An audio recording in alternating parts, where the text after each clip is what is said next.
I think you better give them to someone else. You see, I very rarely read novels. What do you do with yourself all day long? When I'm not working, I like to knit. I should imagine you'll be doing quite a lot of knitting in the near future.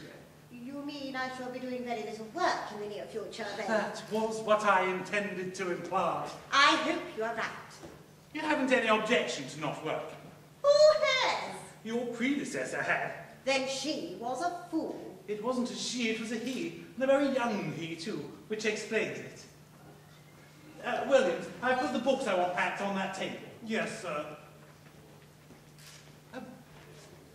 Williams, what are those things you've got there? They came from your drawer, sir.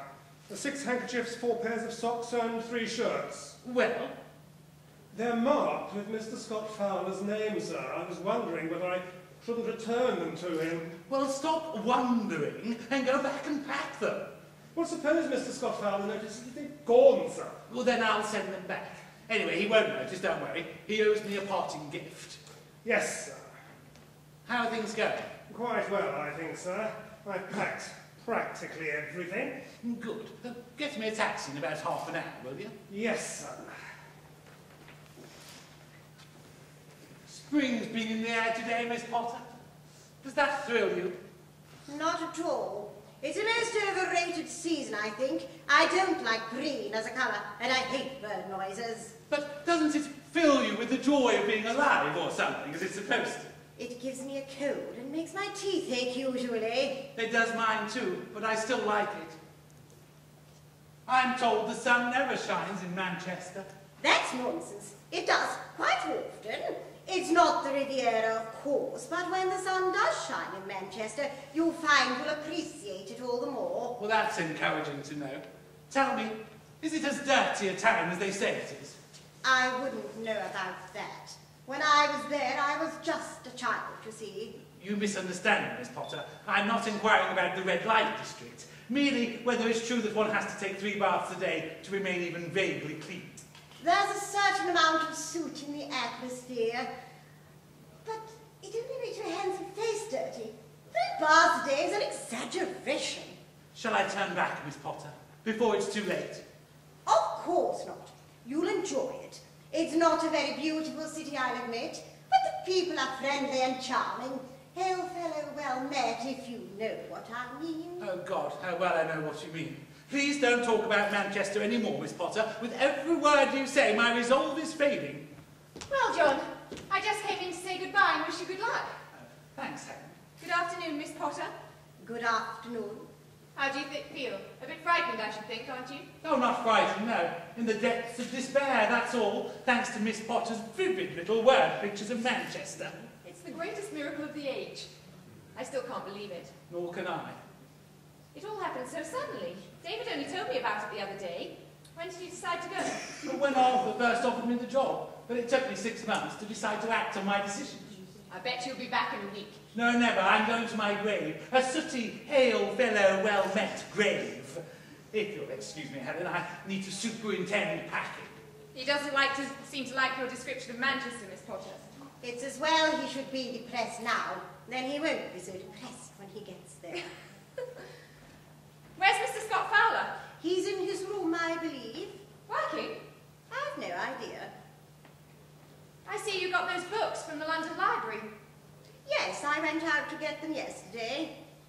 Talleyrand's memoirs, The Life and Times of Talleyrand, and Talleyrand by Duff Cooper. They're all the books the head librarian recommended. And did he do any work on them last night? No, he did the Times crossword puzzle. I helped him. He promised me he'd do some work last night. That's why I especially didn't come round. I expect he'll start tonight. You must be getting bored here after a week with no work to do. Not at all. I'm perfectly happy doing nothing. I hoped engaging you would make him start to work. Don't you think? Perhaps it's a little too soon after his wife's death for him to concentrate on work. Is that the reason he gave you for not working? He's never mentioned his wife to me, but naturally, I read about the accident in the papers. It must have been a terrible shock for him. Of course it was a shock for him. It was a shock for all of us.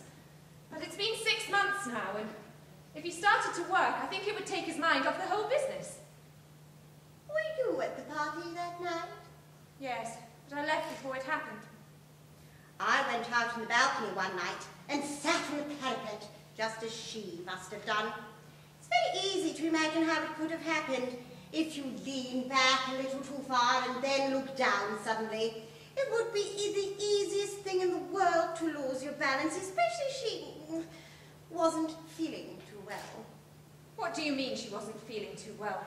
Well, that's just a way of saying what they said openly at the inquest, that she'd had a couple of drinks too many.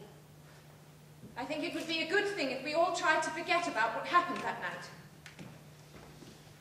night. Hello, Helen. I didn't know you were here. I thought perhaps you were working and I didn't want to disturb you. I couldn't have been working less.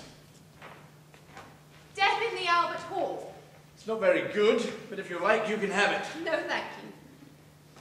Will you be needing me this afternoon, Mr. Scott Fowler? No, Miss Potter. I think I'll go to my room and write some letters then.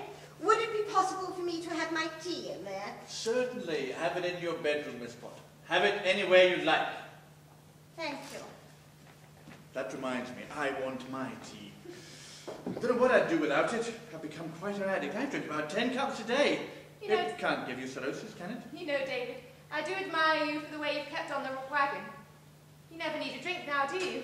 Do you know, I had a sniff of a glass of whiskey the other day, and I almost threw up on the spot. Isn't that funny? I didn't expect to see you this afternoon. It's quite a thrill. I thought I should pop in and say goodbye to John. He's terribly depressed by it all, poor So thing. am I. I hate the thought of his going. You didn't try and talk him out of it, did you? Certainly I did. I argued with him for hours to stop him going. David, you shouldn't have done that. After all, it's a good thing he's doing. That was terribly selfish of you. But I am selfish, you know that. Yes, you are. So are you, darling, so don't look so pleased with yourself. I'm only selfish when it comes to you. Not about anything else. You know, I used to hate John, but now I rather like him. Funny, isn't it? He was terribly fond of Joan. Her death must have made a difference to him, too. Yes. Yes, that's so true. You still can't bear me to talk about her, can you?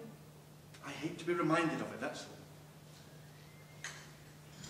Darling, you're going to have to make up your mind that you're going to be reminded about it for the rest of your life. You're going to save yourself a lot of unpleasantness in the future if you can learn to talk about Joan now without being hurt. You've got a streak of hardness in you that I haven't got. It's not hardness. It's honesty. Call it that if you like. I still haven't got it. You should have. Sorry, David. No. No, I'm sorry. It's all right. Did you see that boy yesterday? That friend of Peter's? Yes, I saw him. But it didn't do much good. He's looking for Peter himself. He must have left London. He may have. I've rung up everybody in town that he might possibly be staying with. What a damn little fool he is. David, don't say that. I see it's my turn to suggest a change of subject. I know what I've got to tell you.